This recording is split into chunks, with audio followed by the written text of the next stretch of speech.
स्वामी विवेकानंद जी ने अपने जीवन दर्शन के संदेश में मानव सभ्यता को एक सशक्त संदेश दिया है, जिसमें उन्होंने कहा है कि हर जीवों में दिव्य आत्माएं होती हैं और यह दिव्य आत्माएं अपने हृदय और मस्तिष्क के संतुलन करते हुए अपने अपने अस्तित्व को बनाए रखती है और प्रकृति के अनुसार कार्य करती है। सब पशु जगत में सबसे लंबा हृदय वाला जंतु जिराफ होता है।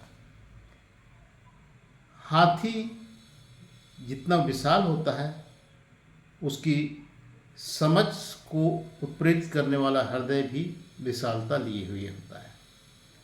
मनुष्य का जो हृदय है बहुत कोमल होता है और वह विकसित माइंड मस्तिष्क के अनुसार ताल में ताल मिलाते हुए कार्यरत करता है। हृदय हमेशा भावनाओं को उत्सर्जित करता है और मस्तिष्क जो है उसको क्रियान्वित करता है। यदि भावनाएं अच्छी होगी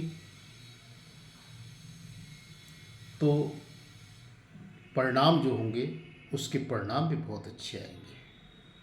यदि भावनाएं मानव में ठीक नहीं रहेगी तो उसके परिणाम भी अच्छे नहीं होंगे और संघर्ष बढ़ते जाता है। एक उदाहरण के तौर पे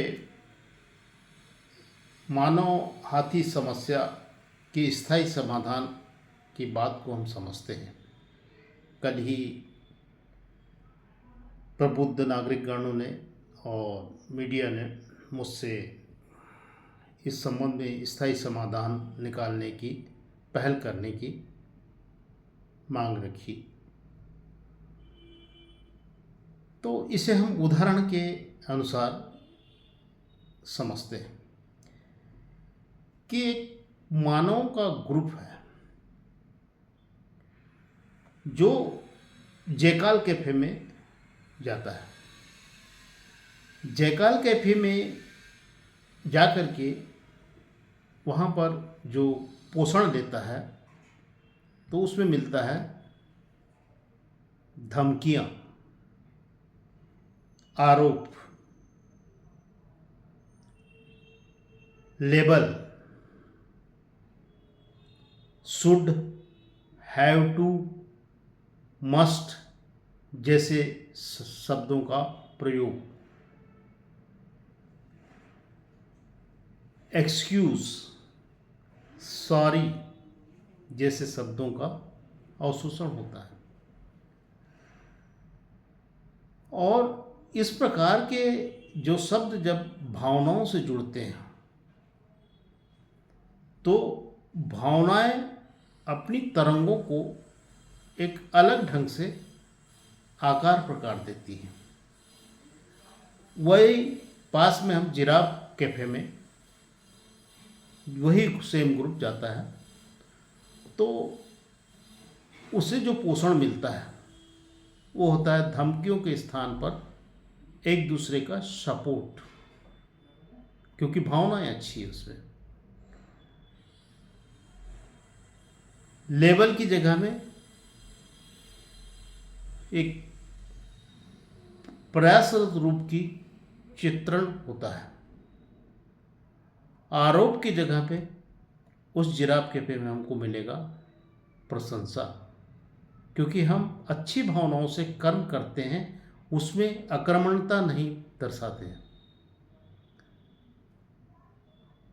जितने भी आई कैन जयकाल कैफे में मिलेगा आई कांट डू और जिराफ कैफे में मिलेगा आई कैन कर सकता हूँ, वी कैन।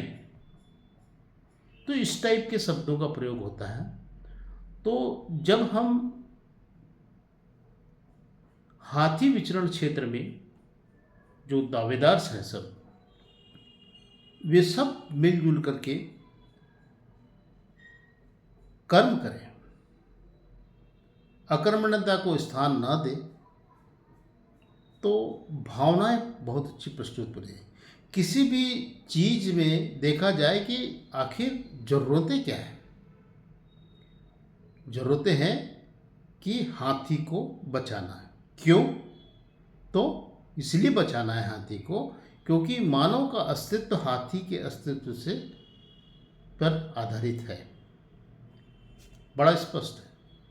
ये जरूरत है, सबकी जरूरत है, चाहे किसान हो, चाहे वन अधिकारी हो, प्रकृति संरक्षक से जुड़ा हुआ कोई भी ग्रुप हो, उन सबको जरूरत है हाथी की अस्तित्व की। और हमारा इसी जरूरत की पूर्ति के लिए हमको अपनी भावनाएं अकेले से नहीं होगा, छोटे से ग्रुप से नहीं होगा, परंतु शुरुआत छोटे से ग्रुप को ही करना पड़ेगा और उसको एक आकार प्रकार देना पड़ेगा। जैसे ही भावनाएं हृदय से प्रस्फुटित होती है, उसमें भावनाएं अच्छी होती है, तो जो संघर्ष है वो धीरे धीरे पलायन करते जाता है और एक आदर्श स्थिति बनती है। तो क्यों ना एक छोटा सा उदाहरण है, उसको आत्मसात कर लिया जाए। धन्यवाद।